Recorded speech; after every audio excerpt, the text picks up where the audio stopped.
Scrying, also called crystal gazing, is the ancient art of divination, discovering things secret by magical means. All we need to begin scrying is patience, an open mind, and an object to work with. The object can be a crystal ball, a bowl of water preferably tainted with black ink for better reflection, earth crystals, a candle flame.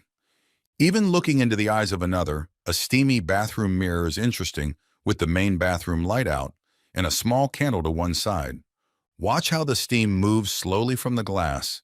As long as you are in the right frame of mind and setting, you can begin. All we are looking for is an object to act as a window, to enable us to sigh effectively, a medium for our thoughts to flow. Experiment with light and dark. Place your scrying object on a table in a darkened room with only a candle in front of it. Play soft music in the background. Burn incense to create your safe working environment. Outdoors, find a pond, a lake, a still setting, even better as the moon is full for reflection on the water. Stir long and hard, but above all, keep safely, preferable to take another person with you. I would suggest a little meditation before attempting to perform scrying or taking a bath to relax and help create a good positive mental attitude.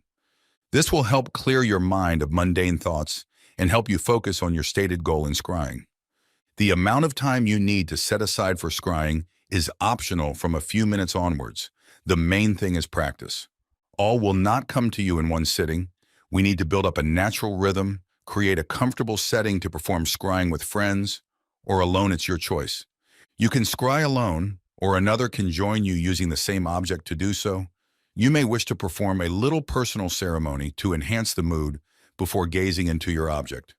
You could ask your spirit guides to join you, but above all, especially with the flames of candle care, must be taken to avoid the risk of fire in the home or wooded area if working outside. With your clean chosen scrying object placed in front of you at a comfortable height on a table or altar preferred, you can begin. Now gaze at your chosen object, blinking the eyes naturally to avoid strain, and concentrate your thoughts into the object. Take deep breaths, hum to yourself, count, whatever way you feel comfortable. This will enable you to make out shapes of all kinds eventually. With practice, you will be able to tunnel your vision, cutting out the outer image of your sighing surface.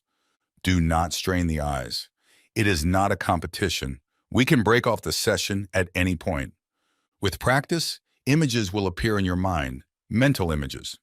Please focus on the images, and the scrying surface will have served its purpose. For it is yet another tool many practitioners use to see things psychically. I usually enter scrying experiences into my Book of Shadows, BOS. Makes for interesting reading, I find, at a later date. Many cultures use scrying, and it is by no means limited to Wicca. I wish you well and merry part.